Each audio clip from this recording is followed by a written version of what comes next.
Hello there, welcome back to A Tyke in the Philippines. Don't forget to subscribe, ding dong that bell. It's Wednesday and it's 1:30 in the afternoon. It's a beautiful morning this morning, lovely and cool, but it's heated up today, it's hot now. Which is good in a way because I'll get a nice warm shower tonight, and I'll talk about the water a little bit later. But we're down in the bottom corner and they're finished here now. They've just got to take this shuttering off. Everything's transferred to the top. The amount of stuff there transferred up there was unbelievable. What I look and see these trees, branches and that, and really for them it's scaffolding. So it's all gone. They've got everything cleared out. They've just got to take them panels down, and I don't know if they'll take them down today or whenever, because we've got new panels for the top end. But the fellow transplanted a couple of banana bushes yesterday, and they've wilted a bit, but that one looks, well, it's heading the new leaf, so that's going to go. These are good bananas apparently. And that's still looking a bit tired, but yeah, they grow like nothing, bananas, so I don't think they'll have a problem. And they'll provide a bit of shade for the piggery, and it's a dead piece of land, so maybe put bananas all the way along. So that's the bottom end finished. I won't be filming down here again. We'll just send panels to take away. We'll go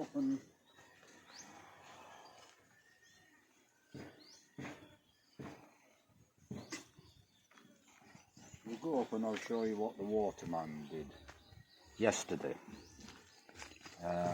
It's all automatic now. Of course, when that waterman came yesterday and turned the pump on, it worked. 3 times he turned the pump on, and 3 times it worked. That's Murphy's Law, isn't it? But we had problems with it. But he never took the pipe out the well, because he was obviously happy with the work he'd done.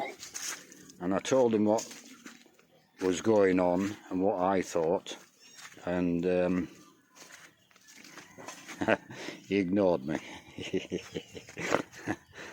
But you know, when you're confident in the job you do, you can make these calls, and he made the call and he was right, obviously.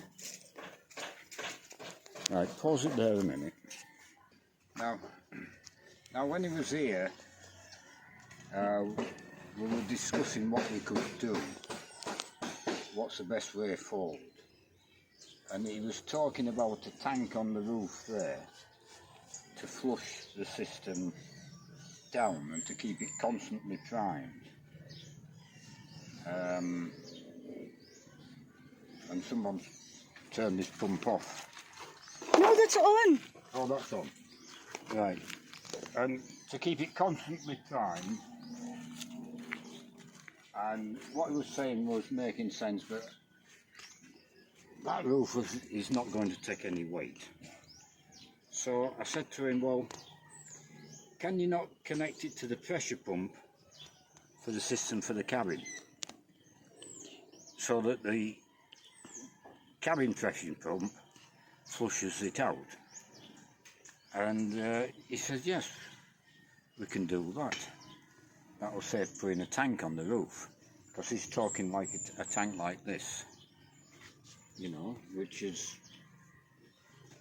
going on for a cubic metre of water, so it's going on to a ton in weight, and I don't want that on that cabin roof. So we decided that's what we'd do, and he needed some bits and pieces to put the system in. So he went off to the hardware store to get the bits and pieces he needed, and when he came back he said, well, I've been thinking we won't put it into the pressure system on the cabin, we'll put it into the hot water pipe, which we've got up there. We've got the hot water tank and the pipe coming down, so it will flush the well pump out, but not under pressure, and he said that'd be better. So that's what we've done. Now, I don't know if I can explain it, because I don't really know if I understand it myself, but that's where he's tapped in to the hot water pipe, and that's as much as he's got the cock open, and he doesn't want me to touch that. So that pipe goes down and he's put it underground, and it's coming out here, and it goes into the top of the pump. So that tank keeps this pump primed fully, even if it's leaking at the bottom and it's leaking in the well, that tank will empty and the pressure system will be filling it up again. So we'll know if there's something wrong because the pump will be running. So if that pump is primed all the time, that pump has to work. It's a simple fact. Even if that, it doesn't work if the return valve's blocked to open because the water drains out of it. It can't drain out of it now. Well, it can, but it'll be constantly refilled. So that pump's always going to work. Now he's got a pressure valve on here, which I suppose is a maybe like a non-return valve, I don't know. So that when the pump pumps, it doesn't come back into the hot water system. So it's like a non-return valve, but it's under pressure. So the water coming out now, out of the pump, which isn't ideal, but we can alter that. Goes underground again and comes up and fills this tank. Now he's put a float valve on the tank, so it fills up a little bit higher than that, but it doesn't, it drops with that flow valve, so the pump's not coming on and off all the time, filling it up. The pump will come on and stay on for 5 or 10 minutes and put that much water in.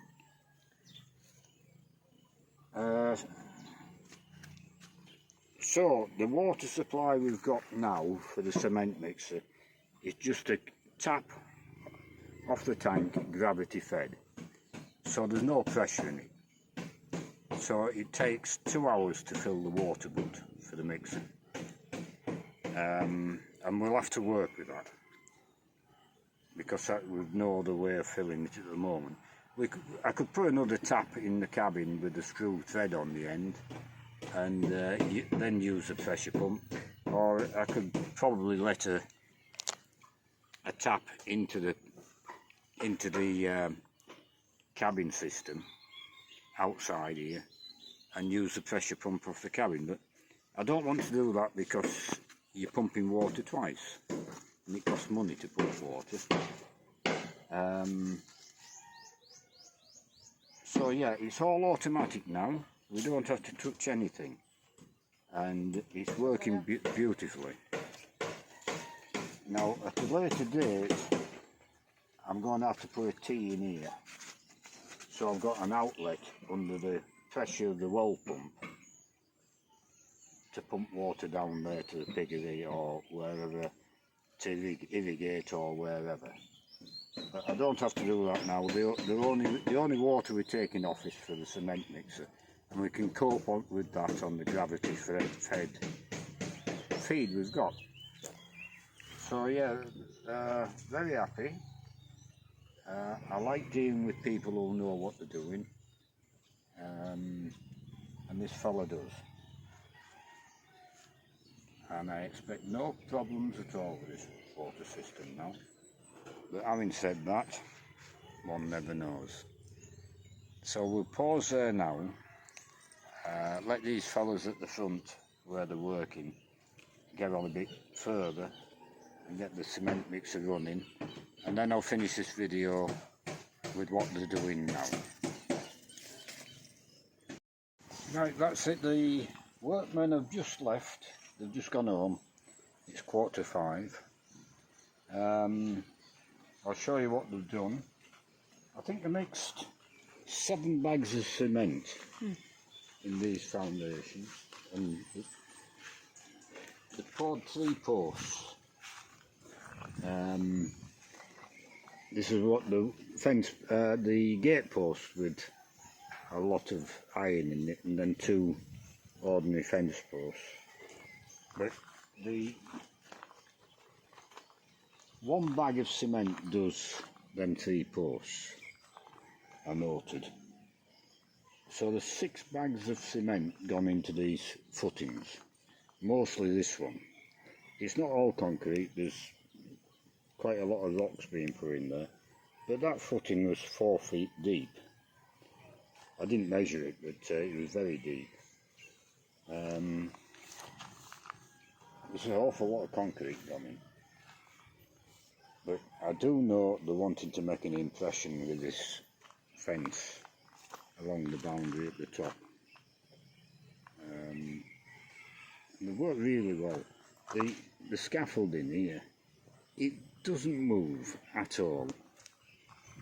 To say it's just rough poles which have cut off them trees at the back there, it's amazing how rigid it is. Just with some sticks and bloody nails. It wouldn't be that rigid. If this was scaffolding, you'd move it. This won't move at all. It's surprising to me, it's amazing to me what you can do with bits of bloody old tree here and there. But the line's tucked about the way. They work bang on to the boundary line. Not in this case, because we set that 3 metres. If we open a little retail store, you need room for motorbikes to pull in off the road. Plus, they came back 3 metres mainly because we had to be offset 2 metres from the boundary, which is that first post, and the builders didn't know, and they were going to fence right up to the boundary. And the second post is 3 metres back, so I said, well, come 3 metres back from the boundary, not 2 as we had to. But that bottom post stays in, and we can put a post there on the boundary if we so wish, but you just can't fence up to it. Presumably, so the council at some stage who widen the road can come and pinch your land, I would imagine. Same in all countries. So yeah, tomorrow they're putting panels on these posts. This panel had been down the bottom end and took it off the concrete down there. So they're using that. We have got 3 new boards which they wanted. So I don't know, maybe they picked the best board out and they'll use the 3 boards in this one. I don't know. But yeah, things are going very well. And that's it. That's all we have to say tonight. So we'll leave it there and we'll catch up again tomorrow.